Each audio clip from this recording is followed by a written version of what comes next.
Oh my God. Let me show you what I got. This beat is so hot. Oh my God. Is that bullshit? I think not. Let me show you what I got.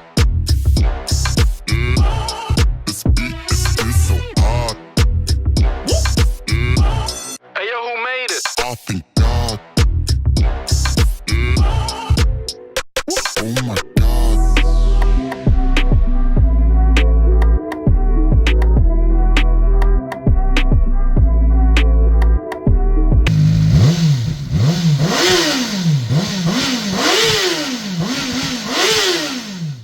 Hello everybody, what is going on? Welcome to the channel. As you can see, this time finally time has come and we can ride this beautiful Cfmoto 500 SR.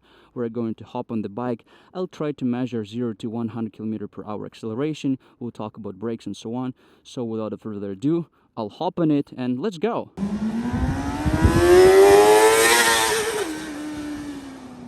This time, finally, I am riding Cfmoto 500 SR or Cfmoto 500 Voom SR. You know what I mean, right guys? Actually, I'm so excited. So this is my first time ever riding this beautiful beast. This is a high configuration, which means that we have a quick shifter and we have a steering damper. And I've been told that the tires are different. So the price of this machine is 37,000 RMB. Yeah guys, so as I'm in the second gear and we're just riding, let's say 45-50 km/h, the power delivery is very, very gentle. The bike is not pulling hard, all because this is inline 4-cylinder engine, which you can rev up to 15,000 RPM, which means that the power band of this particular bike is somewhere at 8,000 RPM. This is very similar to Co450, and it's a little bit earlier compared to ZX4RR from Kawasaki. It's really hard to use all the power in the traffic like this. However, once you're racing on a track, or if you have a very nice straight line and you can rev it up, you know, with this amazing soundtrack, this 4-cylinder engine would scream so ferociously and loudly. It'll be a pure pleasure to ride. Oh yeah, my baby. All right.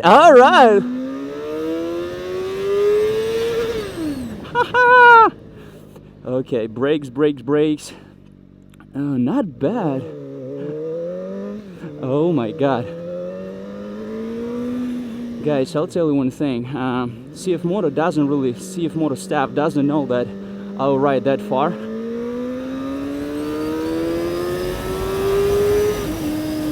Ooh, yeah, this is quite exhilarating, to be honest. Oh yeah, power delivery is so goddamn smooth. Exactly what you would expect from inline 4. You know what? Right now I'm in the second gear. I'm trying to upshift and I can't. This bike has upshifter as well, but I cannot upshift. Last time I checked, we have this option where you can turn this upshifter off, like you can turn quickshifter on and off. Perhaps it's off right now. I need to stop later and I need to check it out. But guys, listen, so far this bike is extremely smooth. We have 81 horsepower. We have actually a little bit less, but once RAM air system kicks in, we have all the way up to 81 horsepower. I forgot how many Newton meters of torque. You'll see it on your screens now, but it's pretty much the same as ZX4 has, and pretty much the same as Co450 have. Guys, the only problem that this bike has, I guess problem is the right term, is the car weight of this bike. Guess how heavy it is, guys. It's actually 194 kilograms, which is 5 kilograms heavier than ZX4, and it's over 30 kilograms more heavy than Co450. And honestly, I was expecting this machine to be a little bit lighter. I thought it would be around 180 kilograms because Cfmoto, they tend to build pretty light motorcycles. But if I'm being honest, my people, as I ride this machine in traffic like this, I can tell you that it feels quite alright. It doesn't feel heavy when you ride, but when you stop and you try to flick the bike around a little, it feels a little bit heavier. Yeah, I would not lie. So far, this is my biggest problem with this Cfmoto 500 Voom, is the carb weight. And I guess the second problem, which is not a problem for some of you guys, is that this machine doesn't have ride-by-wire. I know that some people prefer a conventional throttle, cable throttle. Oh my god, that's fun. Haha, it sounds incredible. I know that some of you guys, you prefer conventional cable throttle, but there's a few things I want to talk about. A ride-by-wire does only feel a little bit more responsive, like at least for me, but ride-by-wire also gives you this unique feature of some advanced technologies. For example, currently we have traction control. We have actually 3 levels of adjustability in terms of traction control. We have traction control 1, 2, and traction control off, which is pretty cool. But we cannot have cornering ABS, we can't have cruise control, we can't have effective power modes if we don't have ride-by-wire, which is pretty sad, honestly, especially given that Cfmoto NK800 had power modes and ride-by-wire. I was expecting this and SR675 to have ride-by-wire as well. Other than that, my people, of course, this is a unique motorcycle in terms of the design. It's just incredible. I feel like people would look at me every single time they would just hear this incredible inline 4 sound. They'll just check out on the bike and they'll be like, what the hell is going on? Then they'll see this beautiful, unique retro design. It's neo-retro design. Oh my god, it's so pleasant to turn actually. Ooh, oh yeah. Let's try to overtake the moped.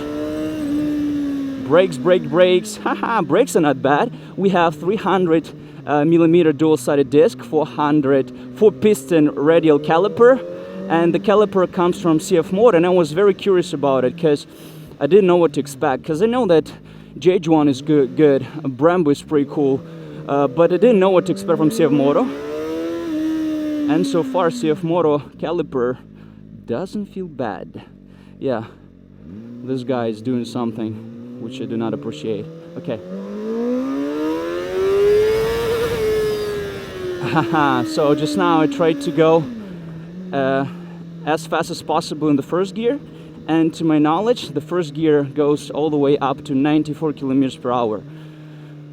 Cove and ZX4, they managed to go over 100 kilometers per hour in the first gear. So far, this bike is a little bit less effective and efficient in terms of 0 to 100 kilometer per hour acceleration, just because we have to upshift once. Listen guys, official acceleration of this Cfmoto 500 is 4.2 seconds, which is actually the slowest bike from the displacement. Cove, officially Cove must be sub 4 seconds, and ZX4 supposed to be at about 4 seconds. So this bike must be the slowest, but when I ride it I feel like it's pretty much the same. I would actually argue that this bike feels more refined than Cove. It feels like better in terms of the quality. Touch and finish of this bike is better. The dash feels better, it gives me more information. Just the cockpit looks better. Speaking about suspension, guys, we have adjustable suspension, but it's not full adjustable. So we have compression and rebound adjustability from the front. This is KYB upside down front suspension, and the same can be said about the rear shock. Let me stop. Ooh yeah. ABS has engaged, but it wasn't a problem. All right, let's change the language first. Okay, now it's not here. All right, maybe I'll not change the language. Okay, traction control right now is adjusted to 2. so I guess it's pretty intrusive right now. And quick shifter is off. Okay, right now quick shifter is on. All right, that's all. Right now let me try quick shifter, and let me actually measure acceleration. What do you think, guys? Should we measure 0 to 100 km/h acceleration? Oh my god, I'm so excited. Oh yeah, right now quick shifter is working, and it's so good, it's so effortless, guys. You don't have to jerk your foot a lot in order to quick shift.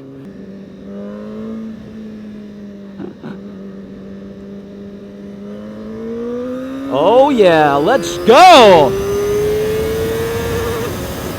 Oh my god, oh my goodness. Oh wow, it sounds incredible. It's perfect. The sound is so good. I mean, yeah, I rode ZX4RR, I rode Cove, and guys, those bikes, they're no joke in terms of the sound. I don't really know, guys, maybe this bike is even better. It's just so ferocious, it's so angry. It's reminiscent of R6. Oh my god. Listen, guys, let's do this. Straight line. I don't have many tries. Ready? Okay, 1, 2, 1, 2.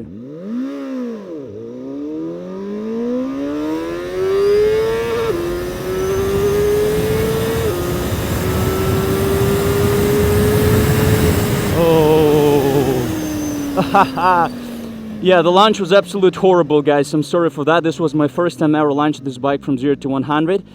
Yeah, I have to rev it up more. Oh yeah, but once you get there, once you get to 8,000 RPM, oh, it pulls so freaking hard. Yeah, it's just pretty much the same as ZX400RR or Cove. It's very reminiscent, guys. The engine is like very similar in this regard. Let's rev it up a little bit more, shall we?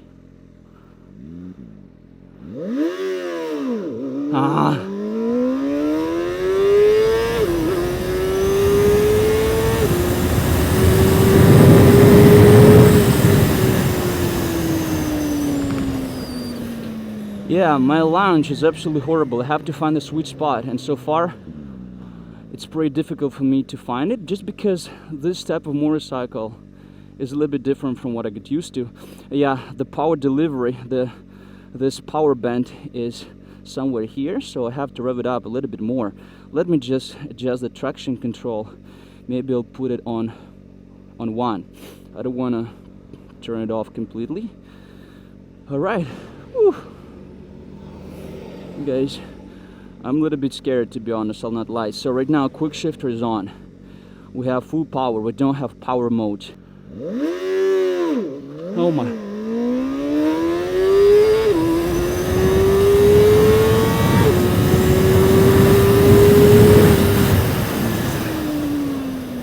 Oh. Ooh, all right, so being in traction control 1, I would say that we can still do some wheelies, power wheelies, as you just saw.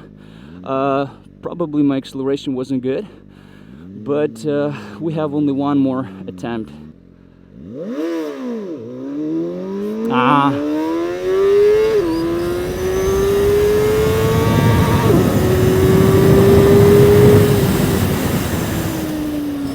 Oh, yeah, all right, so I've launched this bike 4 times.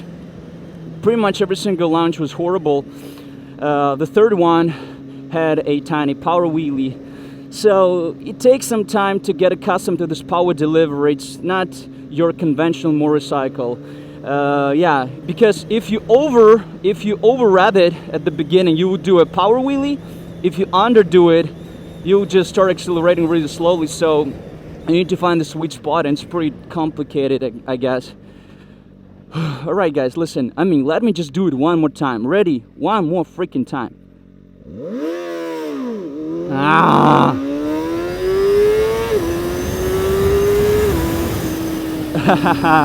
Yeah, I mean, this was my best effort, guys. This was my best effort.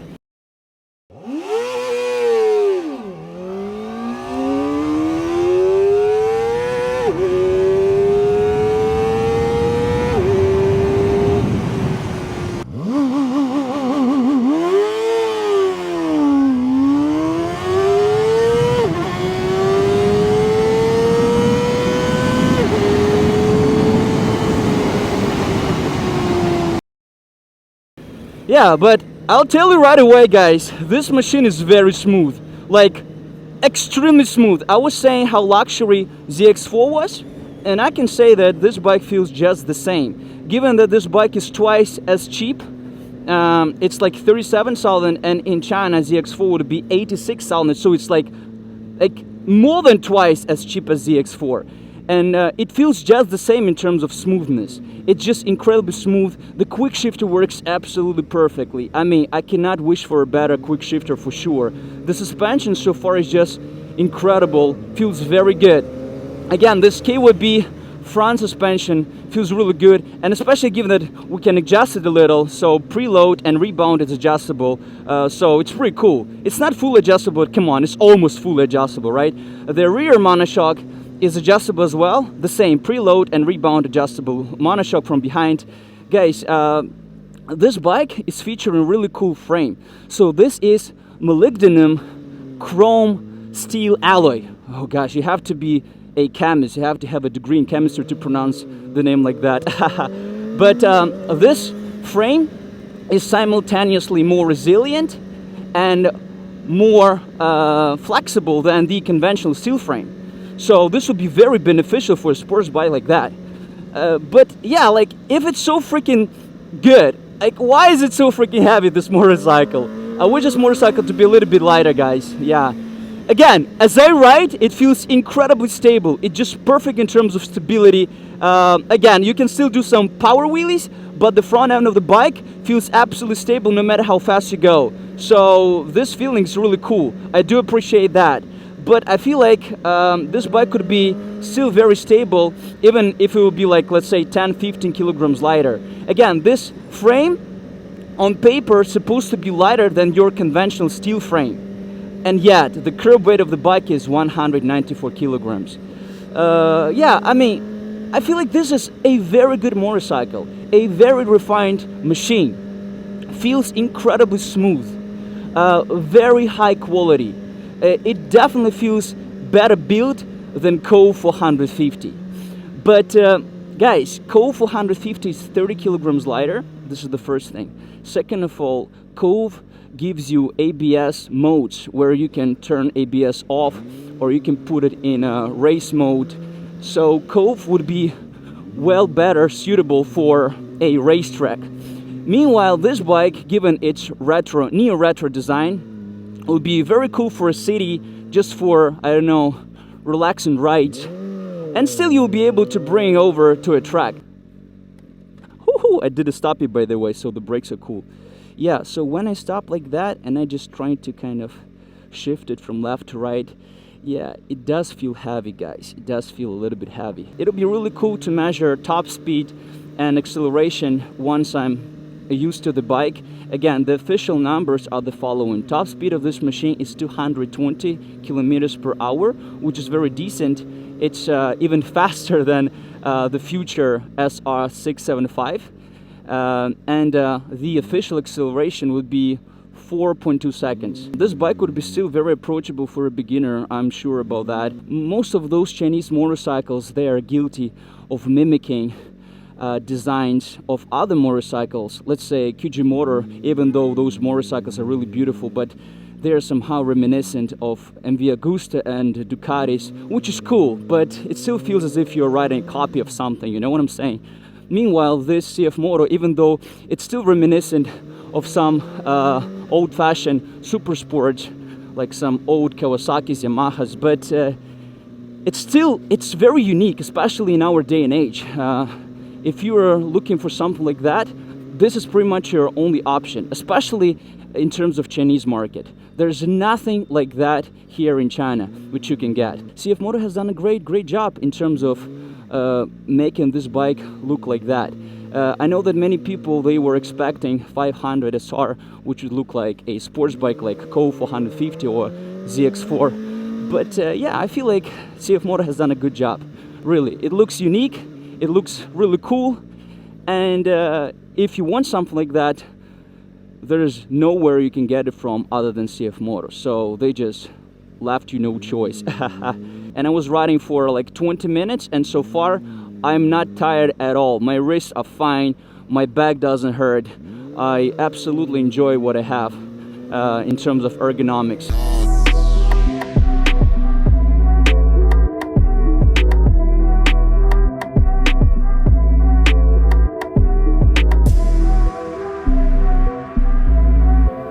I was expecting these brakes to be way worse than what we have, so I'm very pleasantly surprised about the brake performance. So far the biggest problem for me is the curb weight of the bike, which is pretty much 194 kilograms, which is heavier than any other motorcycle from the same displacement, from the same class. But other than that, this machine is just perfect, guys. We have pretty much everything I need from a motorcycle: relaxing ergonomics, pretty exhilarating acceleration once you get to 8,000 RPM. So, I mean, I like it so much. I feel like I should rent this bike for a month. Tell me what you think about this idea in the comment section below. Tell me what you think about this video in the comment section below. If you like it, hit the like button, subscribe to my channel if you haven't. And guys, as always, I see you in my next videos. New videos are coming, new motorcycles are coming. So please stay safe and bye-bye everybody. Take care. Oh my god. Apparently, when you ride for some time, quickshifter turns off automatically, which I do not appreciate. I don't really know why this bike did it. But yeah, once it's on, it works flawlessly.